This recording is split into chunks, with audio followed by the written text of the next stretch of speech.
Welcome to the 24th Level, a podcast for people who love video games.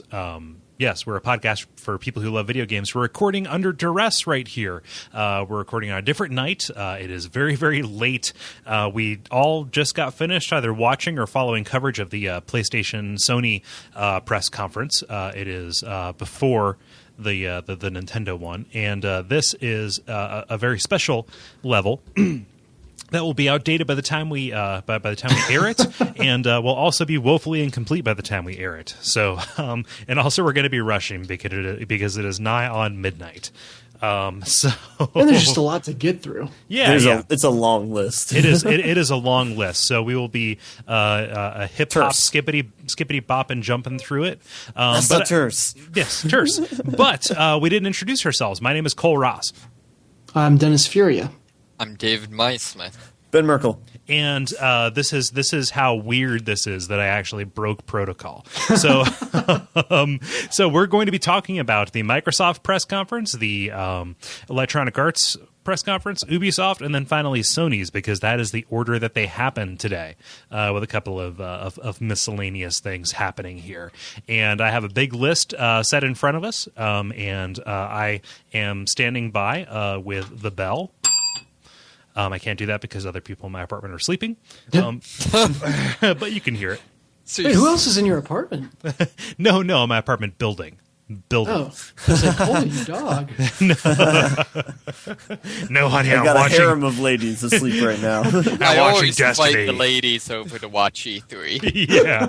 Oh man, we pop popcorn, we make fudge. It's all a big deal. Jesus Christ, Dennis. Sorry.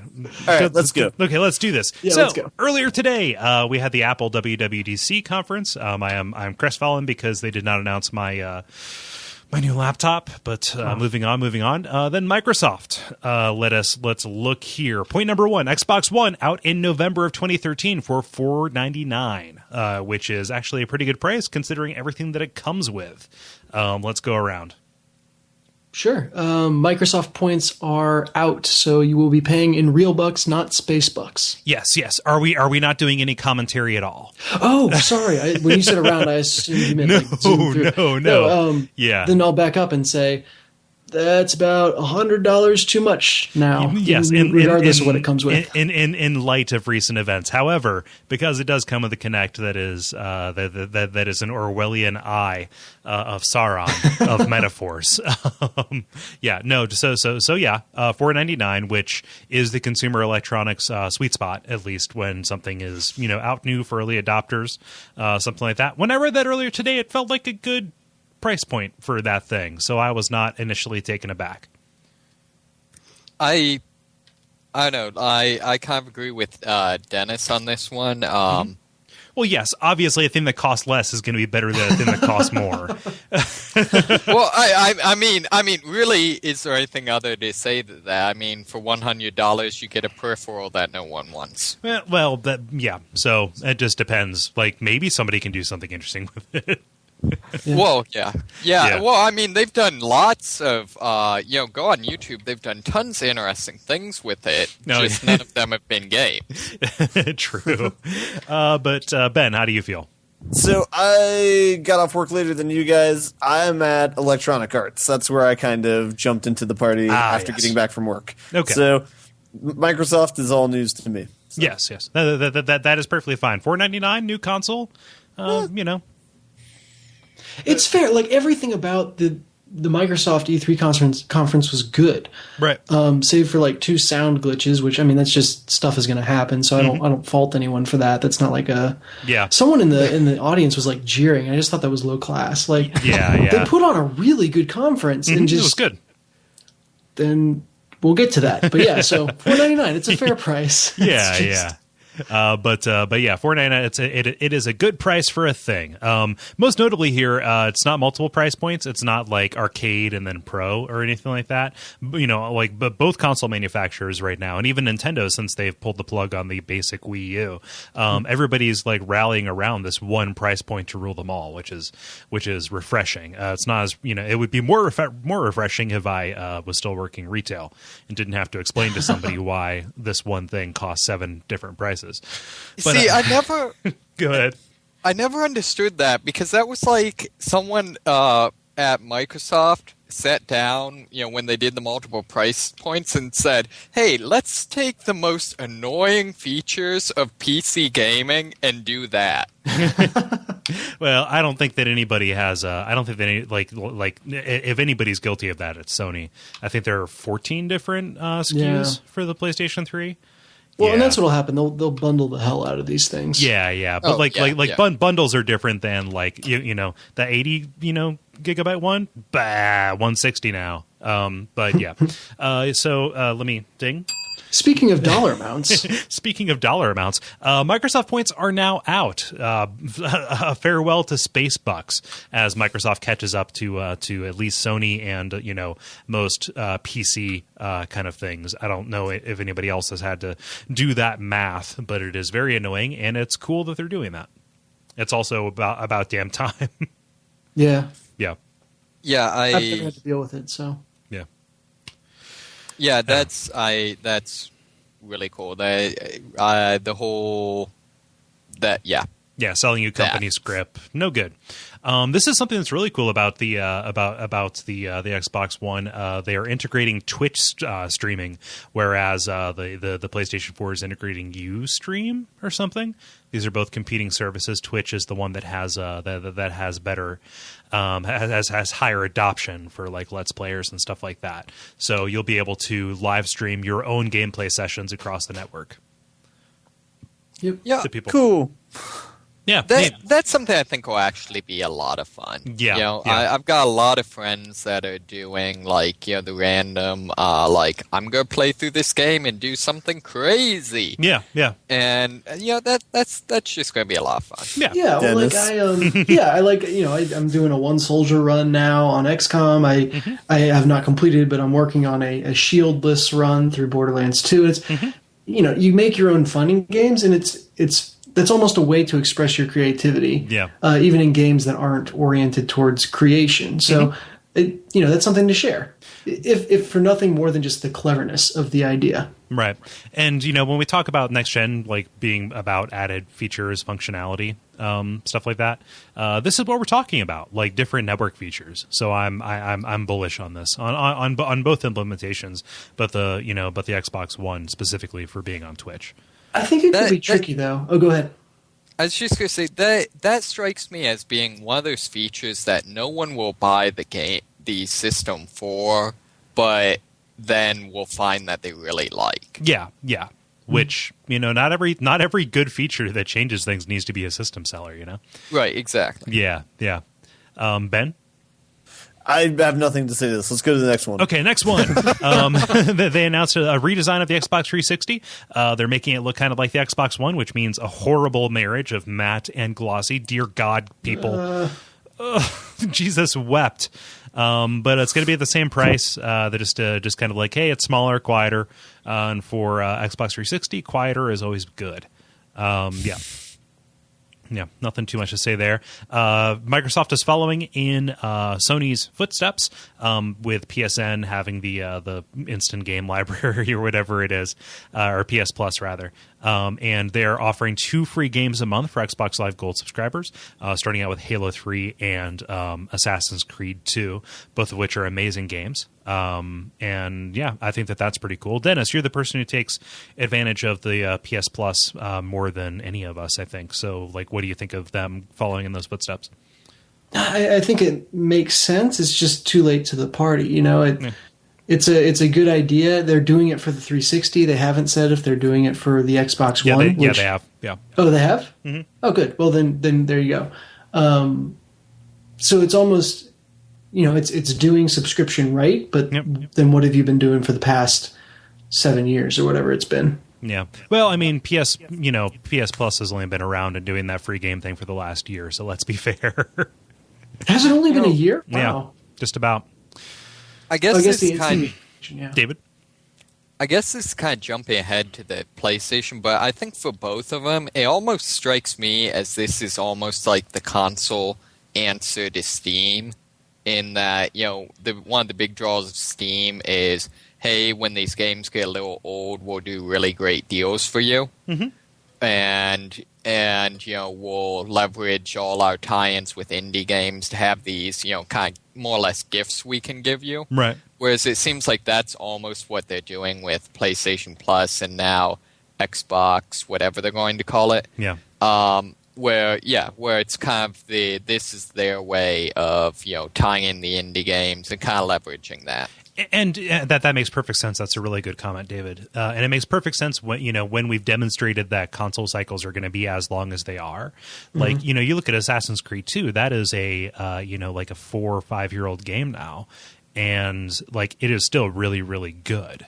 Just like things that would be considered quote unquote retro, by any other stretch of the imagination can become free and can be these feathers in the cap of anybody who happens to subscribe. I mean, if anybody who plays stuff online too is going to have this. So it's like, hey, free, awesome game. So you can, they can curate this, great library that they're just putting into your pocket. Right. Awesome.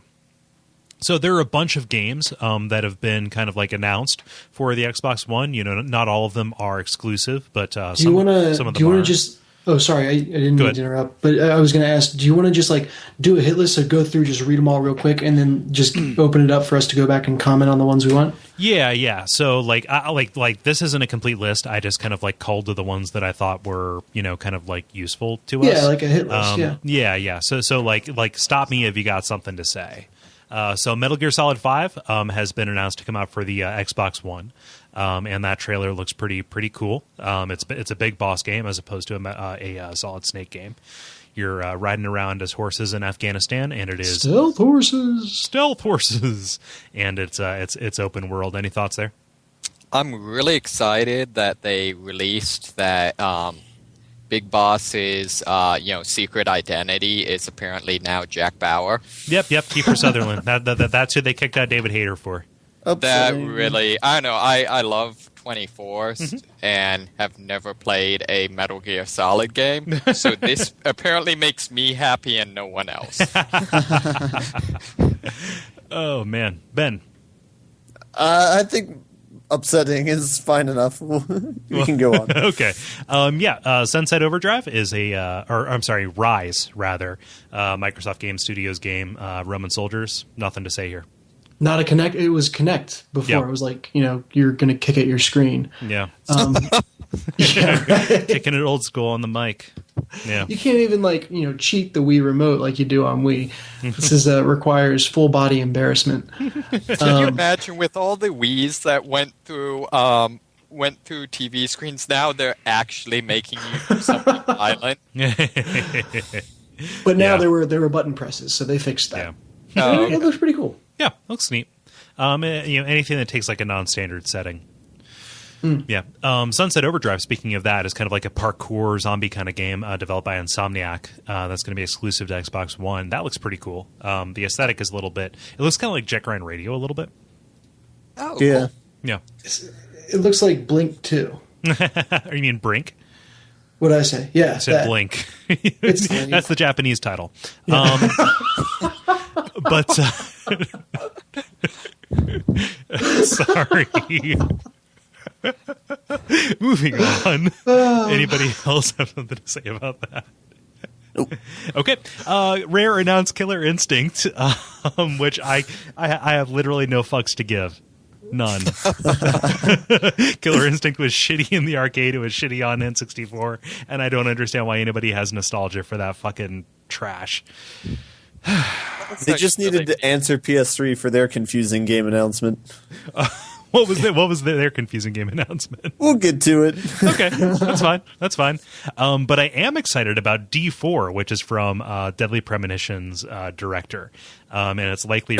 I don't know. The article that I read cited a hypothetical relationship to the D games for the PlayStation and Sega Saturn, which are survival horror adventure games. Which hell yeah, with Deadly Premonition, it's like an episodic like murder mystery kind of game.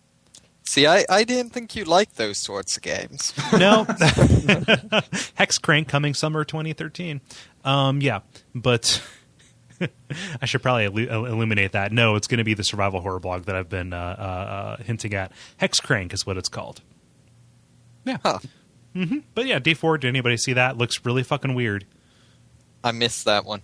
Didn't see it. I remember seeing the logo. I can't remember the trailer. They were showing a lot of games. Yeah. Moving on, Crimson Dragon, which is by the Panzer Dragoon guys. Kinect game looks vaguely similar to Child of Eden a little bit in the way that it plays around. Nothing cool. Even with the sound, I don't think this one would have impressed me. Yeah, it looked a little bit sparse. I didn't, for as much as I like Panzer Dragoon, it's a little bit tricky. Go ahead.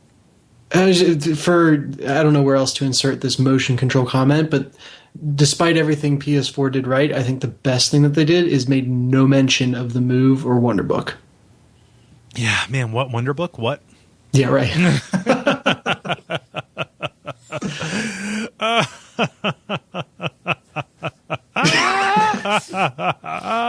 Dead Rising 3. Dead Rising 3. Ben, tell us what you think about this being Xbox One exclusive. I didn't see anything about it, but looks it better pretty cool. have a better ending than the second one. Bunch of zombies on a screen, Ben. Bunch of zombies on a screen. Oh, wait, I really liked the ending of the second one. Anyways, okay. Yeah. This one did impress me, and I think I've always envisioned next generation. They made some comment about a density of the game world, and I thought that was spot on. So that you climbed up to the roof of the house, and then you were able to actually like crash the skylight and go into the house, and it was fully fleshed out, every single room. And everything in the game world was like that. I think, we've had massive games for a long time, and we've had dense games, but we've never before had massive and dense together. Right. And that's what I felt Dead Rising nailed. Right. So I was actually... Arkham City. Yeah, okay. I haven't played it, but... Yeah. And so that's what impressed me about Dead Rising 3. I don't know. Kole, you've played Arkham City. Can you compare the two? I mean, just like in the sheer amount of like things on screen, just like the amount of nouns that there are. Yeah, like Arkham City for as like densely populated as some parts of it are, it definitely is like hotspots located around this otherwise big empty place. Yeah, but that is just my opinion though. So. Yeah, but that is going to be Xbox One exclusive. Who knows how long that'll last. Capcom tends to be, timed exclusive more than anything. Let us see here. The Witcher 3, it's coming to Xbox One, rather. Looks neat. I've always been very interested in that series in principle. Never had a machine that could run it, but who knows. Below by Capy, that looks really, really cool. It's a roguelike by the guys who made Super Brothers Sword and Sorcery, and they have Jim Guthrie doing the soundtrack on it. Have they said if it does roguelike, is that code word for permadeath? Yeah, I mean, just like that's unfortunate. Well, I mean, that's it's a thing of the genre.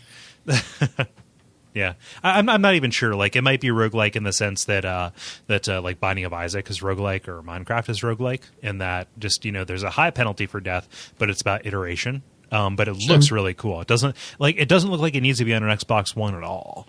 But it's still like really, really. It's still really. But see, that's the thing that I felt like Sony got that Xbox didn't. Is next gen has nothing to do with graphics, right?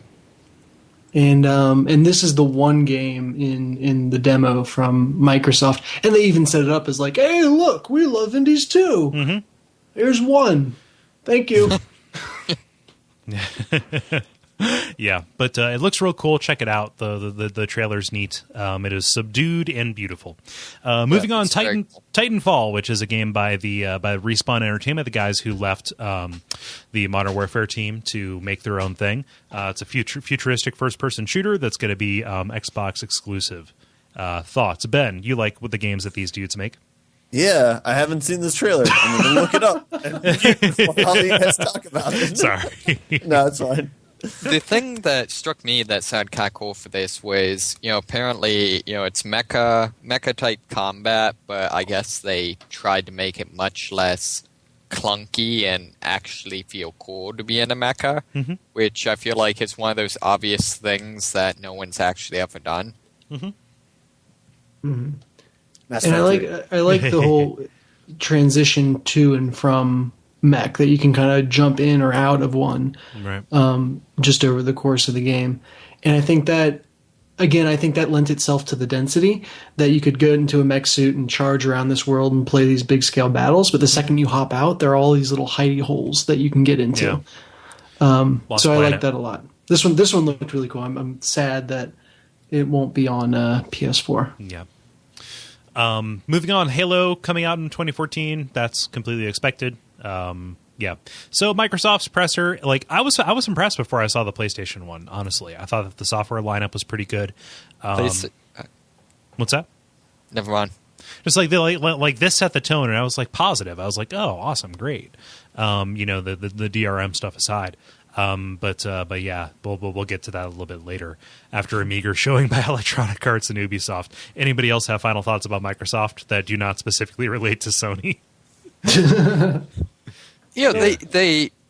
They do sound like they have some really good games. There are a couple of games that I'm going to be sad I won't be able to play. Mm-hmm. Yeah. When I watched this, I thought that I was eventually just going to buy all of them, or buy all of them immediately. Now that I am a man of means, but it is tough. So let's take a little intermission, a little preamble, talk about some stuff from Electronic Arts. Some exciting stuff here. Like some of the stuff is kind of tits as dick. Like Plants vs. Zombies Garden Warfare. It's a weird direction for them to take it, but it looks pretty cool. It's in Frostbite. And it's like they're framing it as like a Modern Warfare kind of thing. So I like that parody of modern games. It looks super creepy. It's pretty neat. So, they took it to 3D without losing the charm. They went gritty without losing the charm. Yeah, exactly. The trailer's pretty good. Those guys at PopCap, I love them. Did anybody else see that? I didn't see the trailer. I just saw new Plants vs. Zombies and felt better about myself. Oh, man. It's been like 4 years since Plants vs. Zombies came out. We need something new. Something new. There's a Plants vs. Zombies slot machine. No. I would actually like to play that. There is a new Star Wars Battlefront game coming out of DICE, commensurate with the new relationship between Disney and EA to make all Star Wars games. Makes sense. The trailer looks pretty neat. I'm excited about Star Wars games. And was there anything other than just the teaser? No. Okay, don't get me wrong. The teaser was freaking awesome. Yeah. Did they make the previous? Oh, sorry. Yeah, they did. Or no, it was Pandemic. Pandemic, yeah. Whoops. Rest in peace. But Pandemic based those games off of Battlefield. So like the balance and stuff was really kind of based around, work that DICE had done. So this is a logical move for them. I'm excited about this. My only concern is the Battlefront games I had fun with them because I could pick them up and play them. The Battlefront games.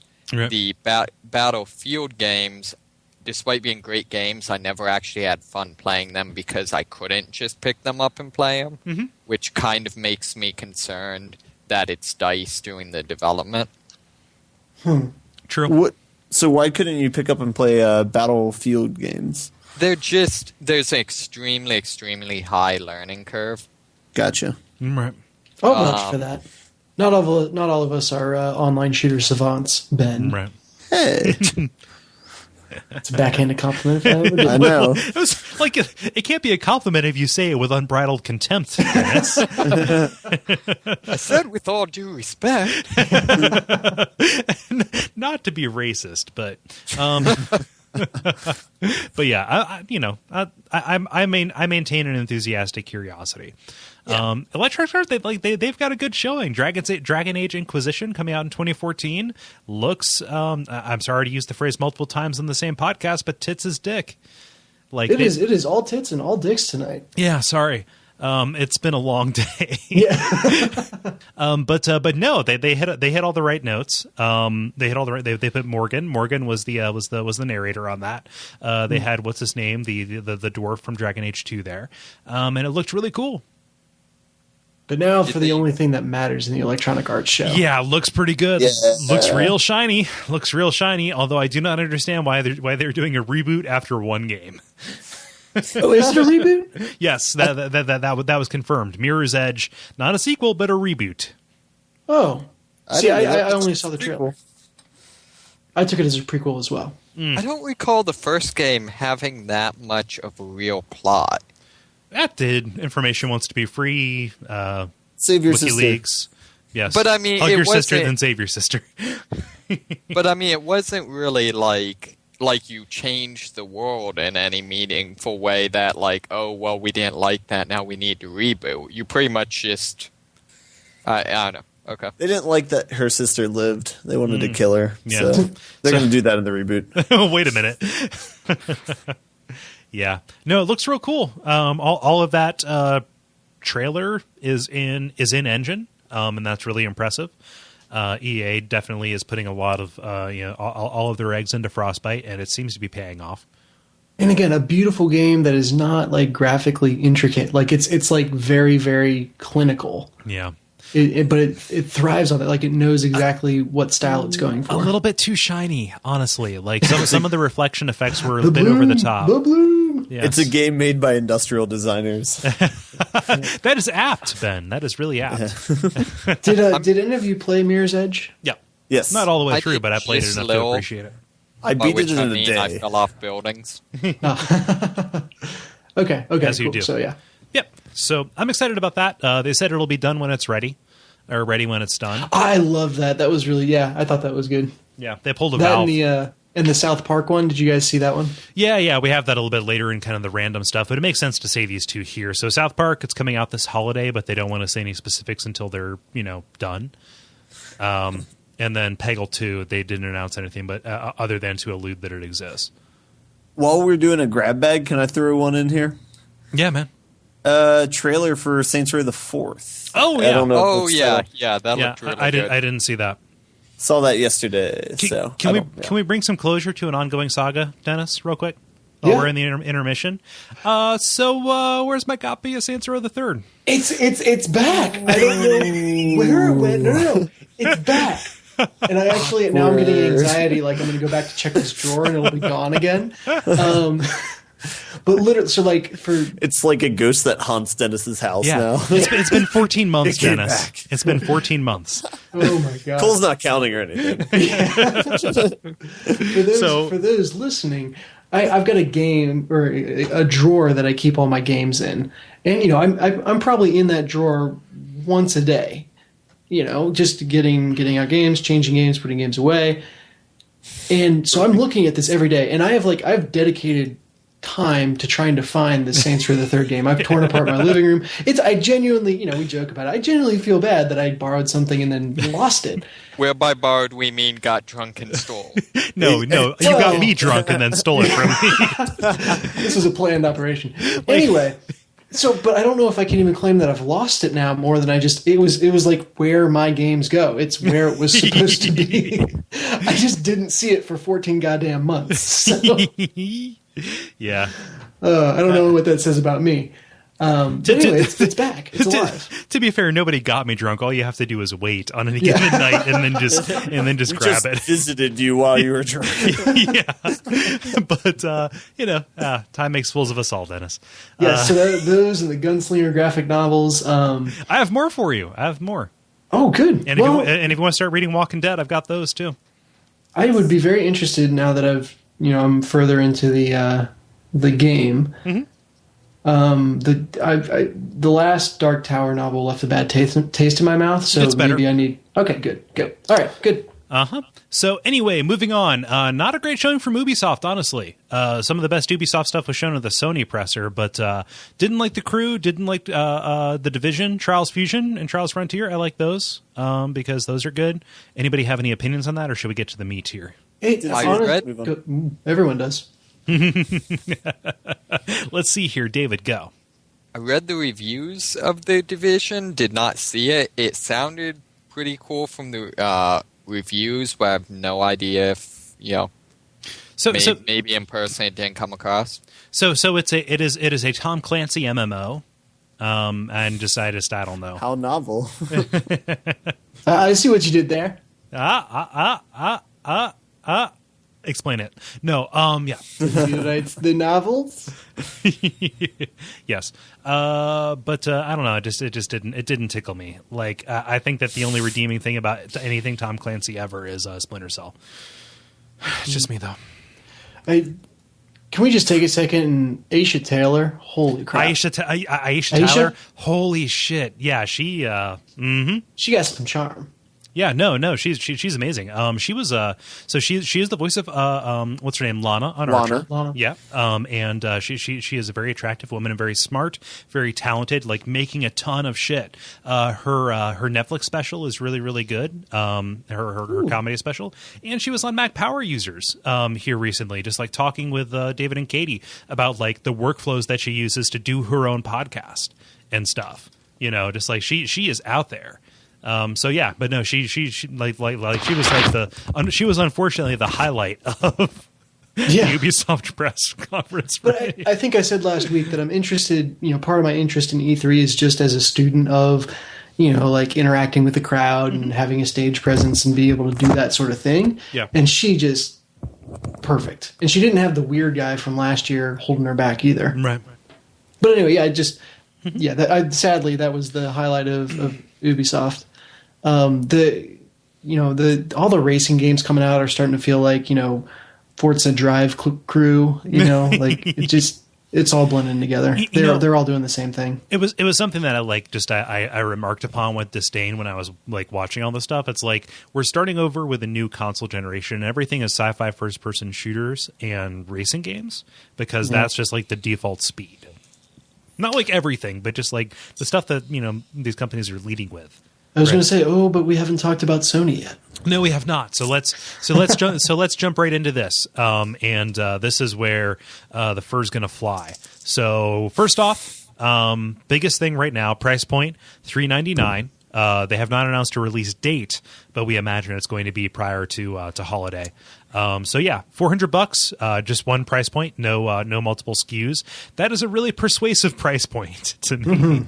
Yeah, yes. I'm convinced that they actually waited until after Microsoft announced it. That's why it was the very last thing they said. They were still getting the okay from corporate. Yeah, no, they pulled a Sega. They found out Sega back in 1995, I think it was, found out when Sony was coming out and what their price point was, and undercut them by like $100 on the price for the Sega Saturn on the PlayStation 1, and then said, "Oh, you know, Sony's coming out this November. It's out now." Like literally, they shipped the next day and it burned all the retailers and game developers. Like what the fuck? But yeah, I wouldn't be surprised. There was probably some corporate, maybe not some corporate espionage. Maybe that's what these things cost. But $400 seems real. You assume big companies are way too organized. Well, yeah. I can tell you that would never happen. Yeah. So they showed the hardware design. It looks like a PlayStation 2 got busy with an Xbox One. It has the ridges. It has. Did you see the back of it? Yeah. It looks so. It's like a hardware version of Goatse. That's a title. I saw that picture you tweeted earlier, and it was just like, oh man, like what that leads me to believe though is just going to run relatively quietly because of how much open space there is on the back of it. Still, they brought the designer out on stage, and I just wanted to be like, I'd be throwing tomatoes. Yeah, no, they did that glossy matte mix that Xbox did, and it's like you should know better. Like none of the PlayStations have looked good aside from the PlayStation 2 Slim, but like. Just never do glossy. Never glossy ever. Angry. Any other thoughts on that before we go to the big dick slap? No. Get it out there on the table. Okay. So this is the thing that caused me to remark on Twitter that Sony just bounced their off of Microsoft's. Like literally, this was the biggest thing. They dedicated like 5 minutes of their press conference to saying like, "Hey, you know what? No DRM. You can trade the games. You can swap them. You can loan them. You can do whatever you want. There's like you don't have to check in, and there's no always online requirement. Nothing. We are not going to." Mm-hmm. they dedicated 30 seconds of their conference to it, and then there was 4.5 minutes of cheering. Yeah. Actually, let me amend that. My favorite part is before the 4.5 minutes, there was 30 minutes where they panned to the audience and everyone's just updating their Twitter. Yeah. But like, it was the loudest cheer that happened during that entire press conference. Dare I say, throughout the entirety of all 4 that I watched today. I've never seen E3 that worked up. That was the biggest. And there's all kinds of toots, but Jeff Green, let me see here what Jeff Green had to say, because it was really salient. Blah blah blah. What did Jeff Green say? Former 1UP guy. Let's see here. Blah blah blah blah blah blah blah blah. Compelling radio. I'm so sorry, but basically what it was you just don't mess with your consumers like that. Right. Like, that's what it takes to be exciting. Is respect your consumers. That's what it was. Yeah, I felt that's a great word. It reminds me, there's kind of this rule of thumb where it's, if you're the type of person who would break the rules, you're the type of person that can't get away with breaking the rules. Okay. In that, like, Steam can get away with having basically being digital rights management because they're not assholes. Sony could probably get away with it because they have some goodwill. The one company that couldn't get away with it is Microsoft, because people don't trust Microsoft. Man. Yeah. Jeff Green's specific toot was, don't shit on consumers. It's that easy. Yeah. Yeah. That was the biggest win. That and the price point. Like, beyond all of the software that they showed, like, a lot of it was really, really cool looking. Just don't be awesome to each other. Honestly, Bill and Ted said it, you guys. Yeah. And here's how bad it is for Microsoft. Is they put up then, like, almost immediately after that, hey, and now you have to pay to get online. Now you have to pay for multiplayer. Mm-hmm. And people still cheered as if they had said multiplayer was free. Mm-hmm. Yeah, okay. Did everyone else saw that? It wasn't just me. Yeah, that was on a slide. They didn't explicitly state it. The only thing they explicitly stated was that people who didn't pay for PlayStation Plus would be able to access their single-player games for free. Yeah. Which is like a really obtuse way of saying we're going to have to pay to play multiplayer, which surprises nobody, right? No, and this is how they can fund the $3.99 price point, and it's how they can, probably fund pissing off some publishers behind the scenes. Yeah, yeah. And just kind of like, hey, they're like this is a huge shot on the arm. It's wind, it's wind in the sails. And for me, like the software, it's all really cool, but like a bunch of it is stuff that's coming out on everything. Like a lot of the software that they showed off is on other platforms. And like, for me, it's just kind of like, what's going to make the difference and what's going to sway me to buy one thing? Price point, kind of, maybe, but the experience of playing it, and is this company outright hostile to me when I want to make a choice about when and where and how I play my games? Mm-hmm. It's my property, damn it. He said, only half joking. But yeah. Does anybody else have a disagreeing opinion, or am I just preaching the choir here? No, I've decided I don't like Sony anymore. A couple of other things here. PlayStation Plus membership will carry over to PS4. Not really too huge of a surprise there. Let's see here. Cloud gaming, that's their solution to backwards compatibility, being able to stream PS3 games to PS4 and surprisingly PS Vita.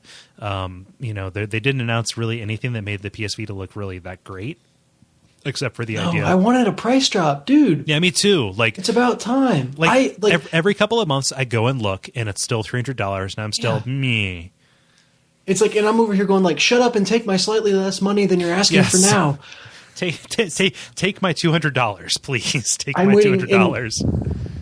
And again, kind of harkening back to the whole PlayStation Plus thing, I've got a library of like 20 PS Vita games that I want to play. Right.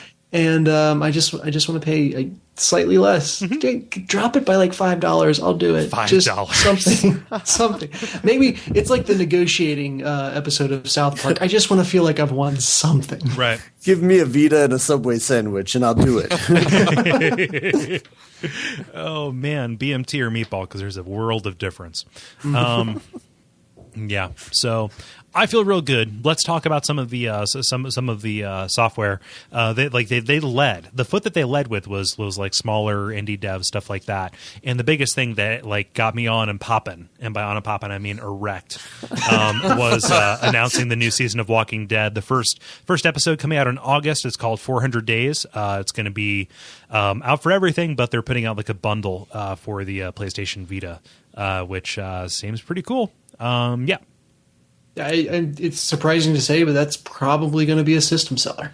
I mean, like it's a system seller for every person who has a thing that can play it, though. Yeah. Well, fair. Yeah. But I mean, I think there will people who will buy this version of Vita who would not have bought any other version. Buy this version of Walking Dead? On the Vita. Like the bundle of Vita with Walking Dead. I don't know. I don't know so much about that, but it's a weird avenue for them to announce a new Walking Dead. And they totally glossed over it. Yeah. It's like, here's this thing that won like Game of the Year on a bunch of stuff, and it's like, hey, we're going to like dedicate time and get attention for it at our thing, and then nothing. So, yeah. I don't know. Do we have to say that we're excited about the new Walking Dead?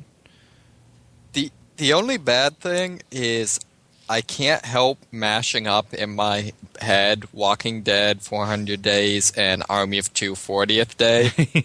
So I'm just imagining like a bunch of bros running around killing zombies and fist bumping each other. Lee and Clem massacring a village. Yeah.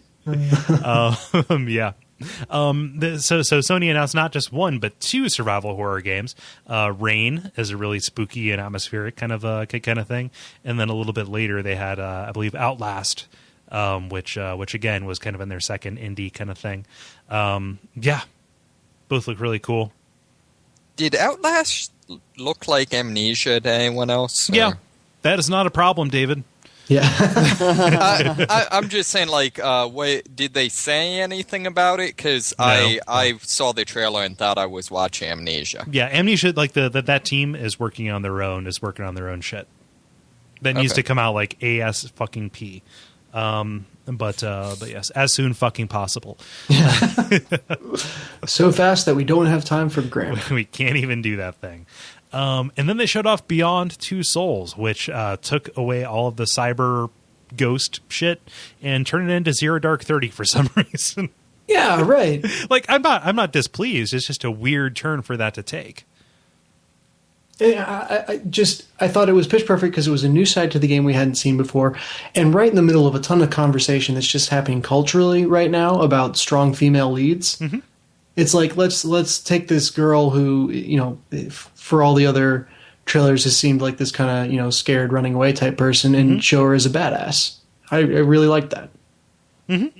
Definitely. I mean, and like pairing up the Heavy Rain tech, which is impressive, with like people who can actually act, professional actors who speak English natively, is really huge. I was not distracted at all by the performances, whereas I was in Heavy Rain. But getting Ellen Page and Willem Dafoe, both of whom are really good actors that I like, that's a big deal and really good. Ben, what'd you think? I haven't seen the trailer yet. So I came into the PS3 conference right after that. So for the important part for you then. Yes. Yeah, so we can go ahead and do that. When they announced The Last Guardian?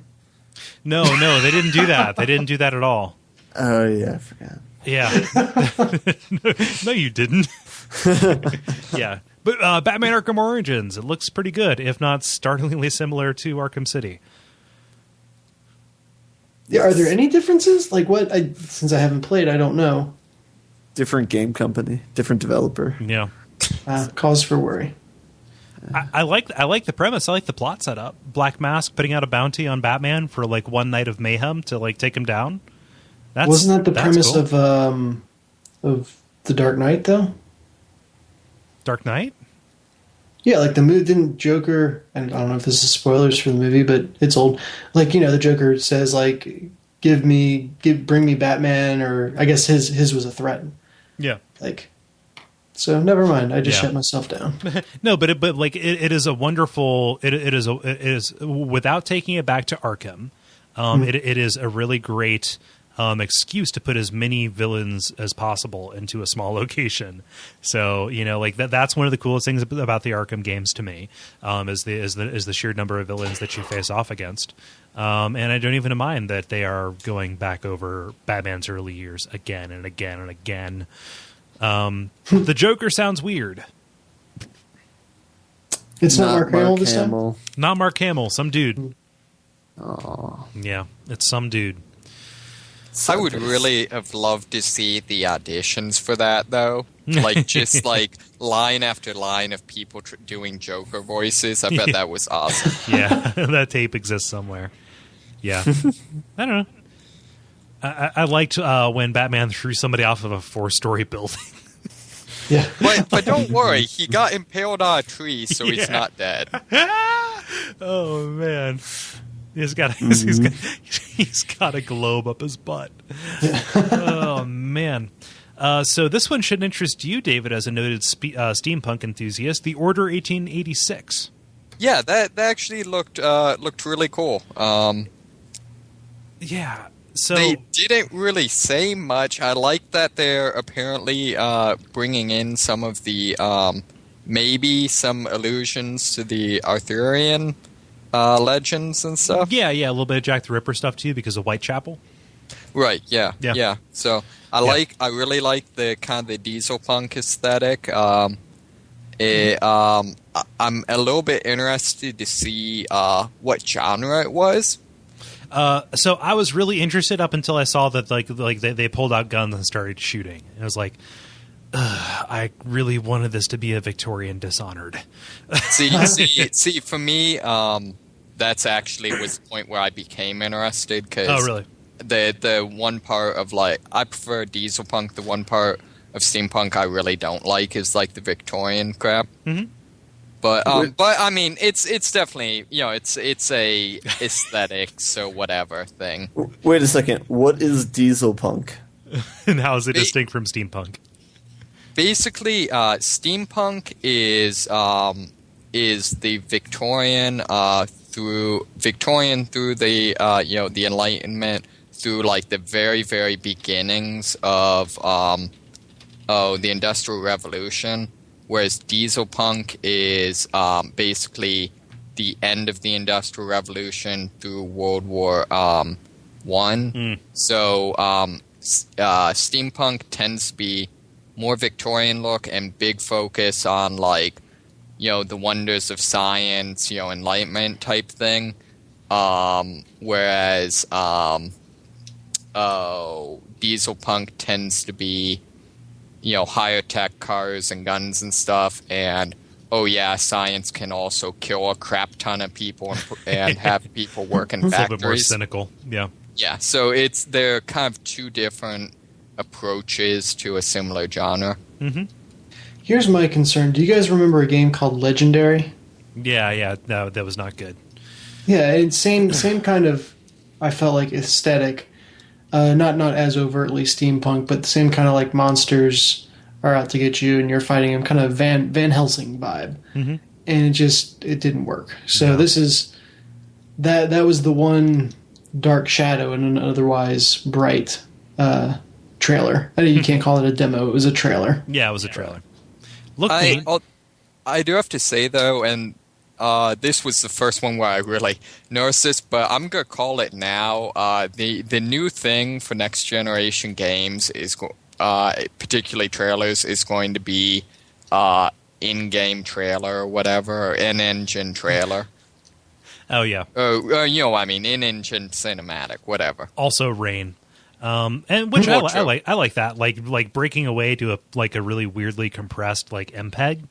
Of CG stuff doesn't really do it for me, but just like let's change the camera and do this. I mean, that's one of the things that's awesome about Uncharted. Even if they switch to higher detail models, but moving up. So I expressed concern over the inherent misogyny of saying that Sony bounced their off of Microsoft and my friend Simone on Twitter, his name is Veg Edge, said, I like to think of it like they just pantsed Microsoft at a pep rally, then seamlessly grabbed a board and dropped into a half pipe. So someone's been watching an extremely goofy movie. just took off on their ATV. Yeah. Moving on. Is anybody not bored to death by Killzone Shadowfall? Meh. See, at least, from the trailer, my kind of conclusion, the original Killzone was Sony saying, hey, Halo's really cool, where this, it struck me as this Killzone was Sony saying, hey, SOCOM's really cool. Oh, so they're like 10 years late. Yeah. Like I said. So boring and gross and ugly. I don't know. Also, like, not boring, gross, or ugly in any way. Infamous Second Son. Holy shit, you guys. Oh, man. Looks so good. Like, the acting, like, for what I've seen from the first two Infamy, like this is really cool. I really like the fact that they got back to a more... I guess kind of consistent character aesthetic, and that's what I really liked about the first Infamous is all his powers, everything revolved around electricity, and then in the second ones it's like now ice, now fire. Whereas I like this one where it's it's everything's fire. Well, how does he move around? Well, he can turn to smoke. It's consistent. Right. Yeah, I thought the acting was really good. I like the dynamic of him and his non-powered brother, like trying to go along. Yeah. It would have been easy for them to just go for another Zeke-like character, and instead they said no, let's bring a new dynamic to it. So yeah, actually they kind of switched it. It looks like the brother's the stable one. Yeah. Like the main guy reminded me of Jesse from Breaking Bad a little bit. Yeah. Also that Nirvana song at the end of the trailer. Holy shit. Yep. It made me. I've had Infamous 2 sitting on my PS3 forever, and I got to go try it now. Yeah, do that. Awesome. So moving along, there's a tech demo by Quantic Dream, the Dark Sorcerer, which Quantic Dream has this history of doing like really dramatic, over the top kind of like tech demos that break out into like, oh, we're actors on a screen. So that didn't surprise me too much when it happened, but like the lip movements in that like really sold me. Did that impress you guys, or am I just weird? Yeah, I did well. I heard some people bagging on it, and I actually really liked it. Yeah, I mean, like it was pointless. Except to say, like, look what this hardware can do. But I don't know. I don't want to watch the 20-minute version. No. So I like the bell on that one. Yeah, no. I disassemble my bell and put it back together. This is my bell. There are many like it, but this one's mine. But yeah, I don't know. Moving on to some more kind of like indie stuff, like going through here. Transistor looks kind of neat. Don't Starve is a game that I've been intending to play, but it's available on PC. That's going to be a free one on the subscription kind of thing. That is like Minecraft, but with more emphasis on survival. Sorry. Go ahead. I really liked, and there are a number of them. The coming out first on PS4 on consoles.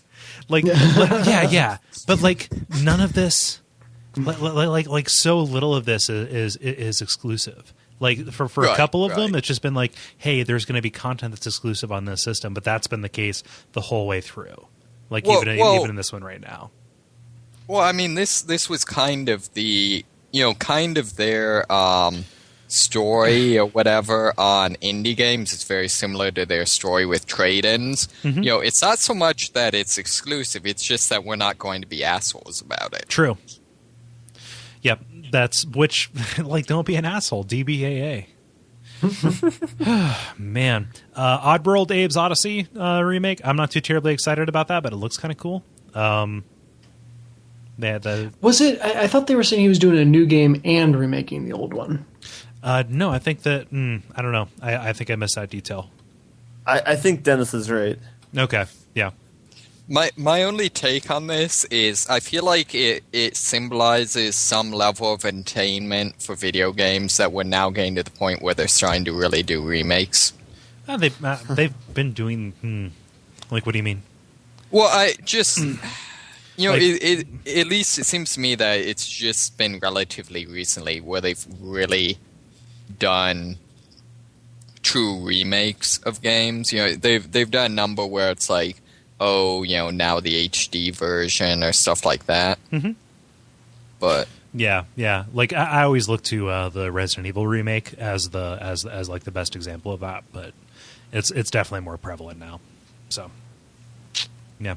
Moving on, Final Fantasy Versus. Oh wait, I'm sorry, Final Fantasy 15, a game that looks real neat, but takes place in a universe that nobody cares about. Square. Is it just me, or was the dialogue for that trailer, they just chose like random, the most stereotypical Final Fantasy dialogue they could find and threw it together? Talking about crystals and the end of the world.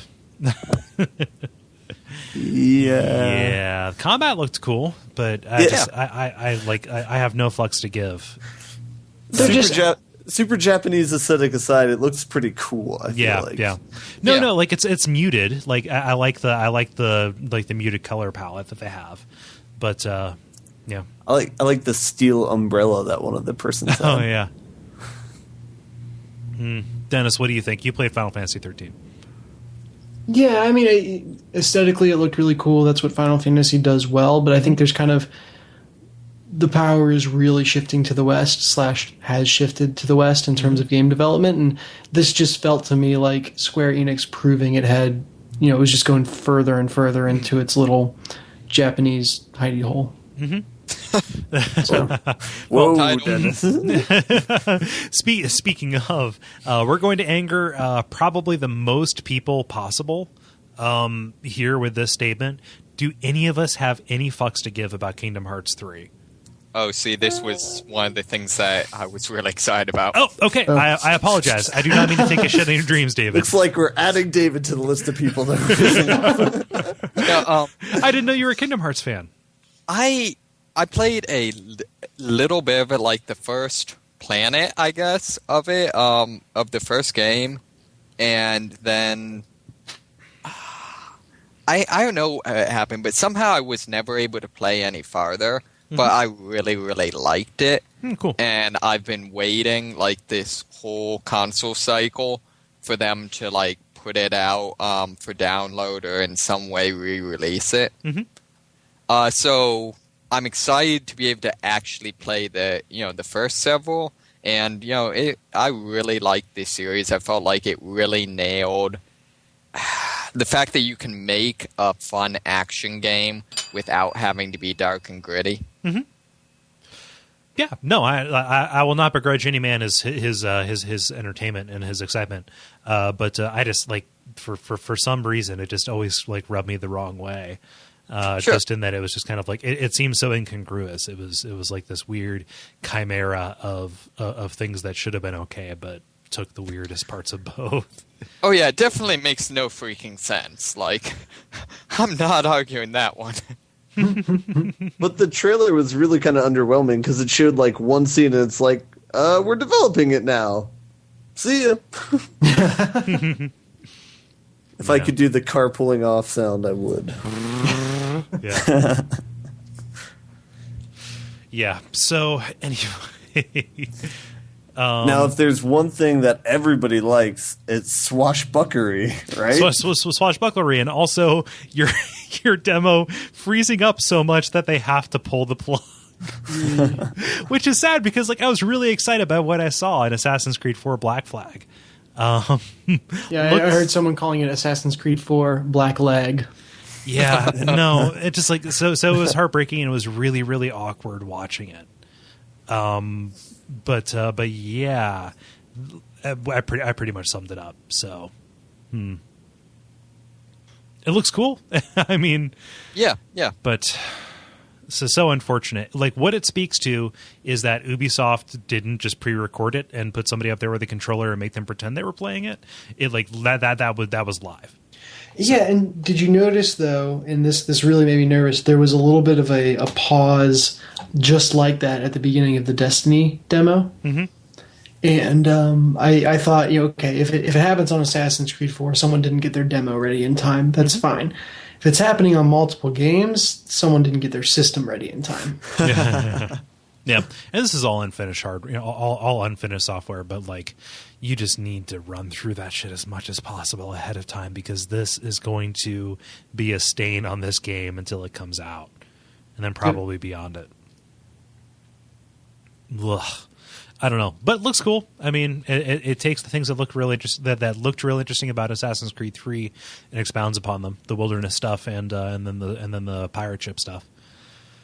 So, what I need is like 3 months off of work so I can just catch up on that. Yeah. Man.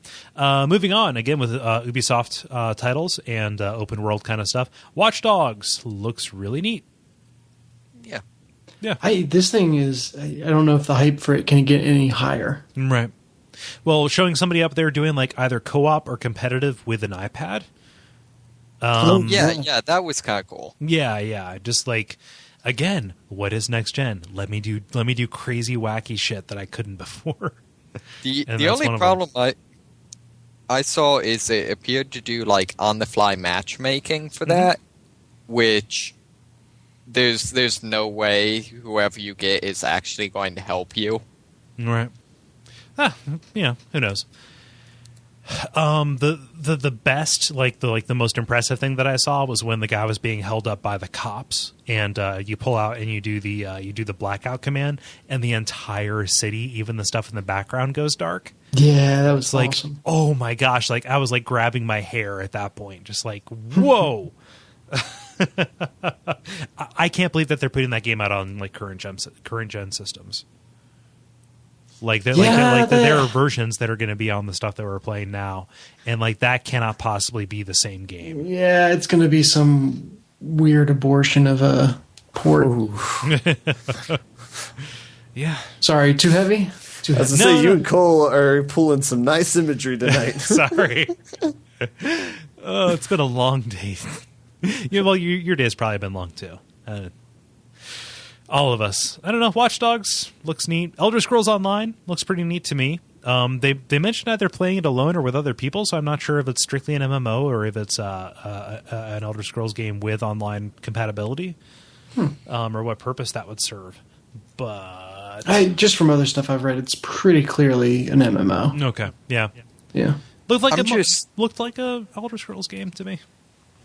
Yeah, I'm really hoping it's an Elder Scrolls game that is an MMO, not an Elder Scrolls MMO, if that makes sense. Yeah, it does. They bolstered my faith by making the combat look like Elder Scrolls. It didn't look like, like point your cursor at this and then, it'll dice roll for you. But right. Yeah. I don't know. I'm excited. I like that franchise. I like that. Seeing the mushrooms like for Morrowind was real heartening. They led me to believe that they're really going to open up the world because they speak to saving Tamriel, not a specific region of Tamriel. So, nerd alert. And then this brings us to Sony's answer to Killer Instinct. Yeah, I knew it was going to come back.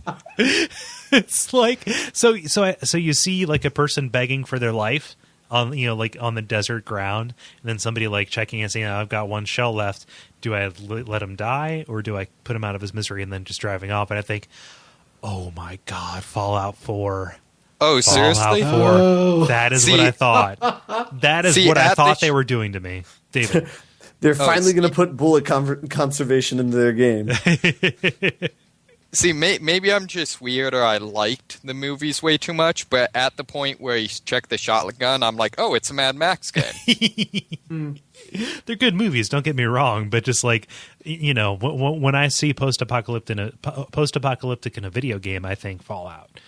Okay. Yeah. I just touched on like the beginning of Road Warrior, where like for the first like half hour of a movie, he's threatening some dude with a shotgun, and then like much later on it's revealed that he doesn't have any ammo.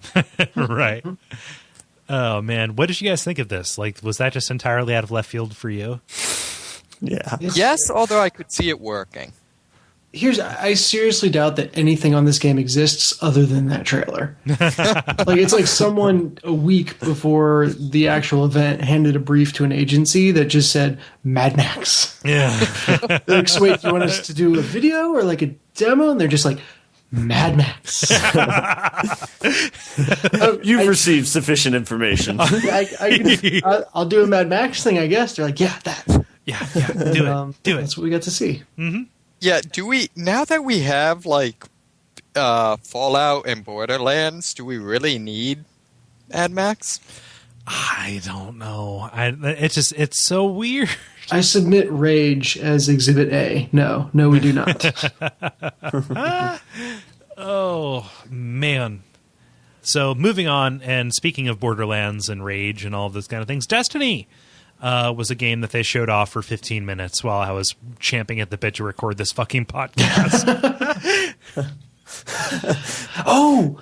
So the comment I was going to make about Destiny is the in-game, quote-unquote, in-game chatter was infinitely better than the Xbox game. And that reminded me of the one Xbox game that we didn't talk about. Oh, which one was that? Which was, I think it was Spark. It was like the Little Big Planet, only in 3D. Yeah, no, I didn't see that. So painful. Mm-hmm. Like, two grown-ass men were forced, probably at gunpoint. The only way I would have read those lines was at gunpoint, to exchange in-game banter as they played this very, it's like a Little Big Planet type of deal.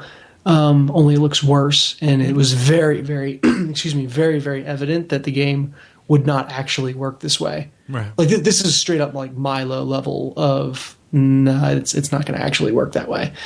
But anyway, just you could hear them dying inside because the dialogue was scripted for like 14-year-old girls. Oh. Like, oh no, watch out for the funny goblins. Funny goblins. There'll be no match for my ice balls. And you just, I wanted someone to put them out of their misery. That's where a game-ending glitch would have been really, really merciful. I don't even know, man. But Destiny, sorry, distracting from... No, like, if that was a first-party thing, I feel remiss in not bringing it up. However, like Destiny, like it looks like the penultimate, like, not for me kind of thing. Like the obsessing about gun porn kind of thing. Was both kind of like gross to me and also kind of like, oh, if somebody played Borderlands, they would love this, right? Just kind of like, oh, let me see what this gun looks like, and then pulling it out and actually like seeing the animations of your dude checking the different parts of it, like that's pretty cool. That's pretty cool. Yeah. Well, and like upgrade paths for every single gun. Mm-hmm. Well, I don't know about every single gun, but upgrade paths for the gun that they showed, which leads me to believe every single gun. That's kind of cool. Mm-hmm. You know what? I'm going to go out on a limb and say I don't think this game looks that cool at all. Oh, yeah, that's... No?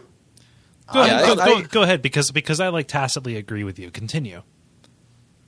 I don't know. Like, I feel like Borderlands can pull it off because they have the right tone. But, like, when you have a game with, like, a million different guns, like, each gun seems so much less valuable. Yeah, like when they're, I mean, you can make like a system where it dynamically generates guns, and that can be cool, I guess. But like if you're not specific about what like when your character picks up a gun and like what that gun can do, I don't know. I think that the experience is just going to be kind of watered down. Here's what I would counter with is we've kind of jumped to this assumption that there are going to be tons of dynamically generated guns. Yeah, they got 2 really cool guns as loot from a boss fight, but that's because it's the demo and they wanted to, you're not going to be like, just more swag I don't really need after completing the boss fight. So unless there's something that I missed, there's nothing that would tell me that this is going to be like, hey, you're going to get a super ton of guns. I would say it's probably going to be roughly approximate to, the MMOs where there's, you can get lots of the same version of a sword or I guess a gun in some MMOs. But really there's kind of special ones that you're kind of hunting for or really want. Mm-hmm. Also, the fact that when he got the gun, the other player said, oh, I really like the last upgrade on that gun, leads me to believe that they're not randomly generated. But either way, I mean, guns are cool, so I'm pro with that. And I like anything that's built with an orientation towards co-op. Right. Yeah. And like the whole we stumbled across a community event. That was cool. I liked that. That was a neat little moment, even though it was obviously staged.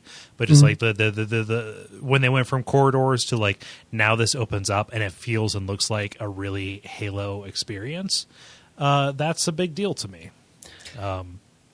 Yeah. So is it an MMO officially? Yeah. I don't know about massively multiplayer online. Is it like... See, I'm sure hoping not. Yeah, well, no, I just like they've mentioned that it is like this combination weird, single player, co-op, multiplayer, I would love to see that executed well, where it is massively multiplayer, but it is very intentionally blending the people together in encounters or missions, without just opening them up to everyone at once. Mm-hmm. So it's almost like I want it to be all instanced events where it's kind of seamlessly putting me on a team, putting me together on this particular mission, or maybe halfway through a mission I'm meeting up with someone else, or even larger world events, but not that I'm all the time having to deal with that. People don't actually want massively multiplayer. What they want is living world. Right. Yeah. Makes sense. Yeah, I don't know. I just think it's a little bit presumptuous that they're making this. It's a little bit presumptuous and gross that they're framing this as the beginning of like a massive multimedia entertainment juggernaut. Is this the one that's connected to a TV show? No, that's Defiance, which also feels gross to me. Okay. Yeah. So, and then it's not what they closed on. They closed with the DRM stuff and the price point, which is the real story here. But yeah, any final thoughts on this kind of stuff? Like, I kind of want to like pre-order this shit, like the Sony machine. My final thought: the I think Japanese fellow who introduced several of the games, kind of the middle speaker. Oh yeah, Yoshida. Rocking the pocket square, and I think that is enough for a purchase. So just to put my money where my mouth is, you guys, what am I doing on Amazon right now? You pre-ordering through Amazon? Mm-hmm. Good man. You're going to show me up here. Proceeding to checkout. What am I doing? Are there any pre-order bonuses? Are you asking for an intervention, Kole? No. Okay. I'm just... Let's see here. Place your order. It's on my credit card. Blah, blah, blah. Ending in this. No, I do not want to use my stuff here. Yes, 2-day shipping, please. Get it when it's released. Place your order. Damn. There we go. That's how I feel. Whoa. Yay. Boom. This only happened because we're recording at well past midnight. He's also bought in some fushigi balls. So, and a new bell. Also, button is a word now. Yeah. No, I didn't feel like doing that. Ben, how do you feel? I guess not as strongly as you, man. You really, I don't know. I don't know. There's a few good games that look interesting to me, I guess. A few good games that are coming out on everything, honestly. Yeah, we'll see, man. Because it's the same story with all these conferences where, like, they have big presentation and stuff, but then the games come out and they actually have to be good. So We'll see what happens when they actually come out. Mm-hmm. So. Yeah. True. It's all about the games. Is there anybody who hasn't chimed in to a degree that they feel it is necessary for them to chime in? So I'll be waiting to see what kind of bundles come out here, but I feel in the same camp. Like this today just really sealed the deal. Yeah. And there was a moment right after the Microsoft conference where I was like, if Sony really shits the bed, I could see myself going to Xbox next generation. So it's not like Xbox did anything. Well, yeah, they did one really, really big thing wrong, and that was DRM and always which is online. the way that you play games on the system. But in this particular conference, they didn't do anything super wrong. It's just, Sony smoked them. Yeah. So, question. On Amazon, it says that the PS4 comes out on December 31st, 2013. Is that an actual date, or are they just waiting for a release date? It's a price holder. They're they said several of the things, though, they mentioned being out for the holidays, I thought. Yeah. Mm-hmm. So it's going to be out in November. Like I would be really surprised if they didn't, do that. That'd be funny if they committed you to that date specifically. That would be pretty funny. But I could always cancel my order and then just order a new one. But there you go. Yeah. I don't know. So yeah, that is our big day of press conferences here, just because of schedule weirdness, blah blah blah. We're not going to be able to get to Nintendo until next week. There could be some really awesome stuff out of that. Like I really like the new Animal Crossing. Maybe there's going to be more of that. But I like trying to imagine what Nintendo could possibly do to be like a game changer. That's games. Like there's like what Nintendo has always done, which is games. See, but I feel like could they do anything to make it so people that would otherwise buy a PS4 would buy a I have no idea what they even call it. I don't care. They're different audiences. Yeah, Like they might as well be a PC at this point, honestly. Yeah. Yeah. So, I don't know. Do we want to button it up? Yes. Cool. Yeah, let's kill this thing. I need to go to bed. I am tired. Let's put it down. So that was our extra special episode of The Level dedicated towards the first day of the E3 press conference. As you heard, there's some big stuff there, and there's lots to be excited about. Consumerism, rah, rah, rah, video games, open world, teraflops, graphics, online. LeBron James. Yeah, we didn't talk about sports stuff because honestly, we want you to stick around. But we're going to be back next week with kind of like the dust ups, the wrap ups of this great experiment that we call E3. But in the meantime, there are some things that you can do. You can check out the show on the network site. It's Duckfeed.tv/The Level. See old episodes. Find us on iTunes. Leave us a rating or review. Like us on Facebook. That is The Level Podcast. And we'll do like discussion prompts and things like that. Let's see here. Big stuff that you can do. You can support the network financially by going to Duckfeed.tv/tipjar. Use the Amazon link and we get a little bit of a kickback from that. And then there are other shows on the network. We've added Abject Suffering as a free podcast for everybody, and it is a really fun show. I like it a lot, and I hope that you like it as well. Is there anything that I'm missing, fellas? Everyone went to sleep, sorry. No, that's fine. No, it's fine. Good night, everybody. Yeah. Wait. We need to do our thing. So I'm Kole Ross. We did not introduce ourselves. We did not sign off. This is just it's an anonymous podcast. Yes. So my name, if you don't know, is Kole Ross. It's at Kole Ross on Twitter. I am Dennis Furia at DFuria. I'm David Moneysmith at Moneysmith777. I'm Ben Merkel at Merkelizer. And don't freeze.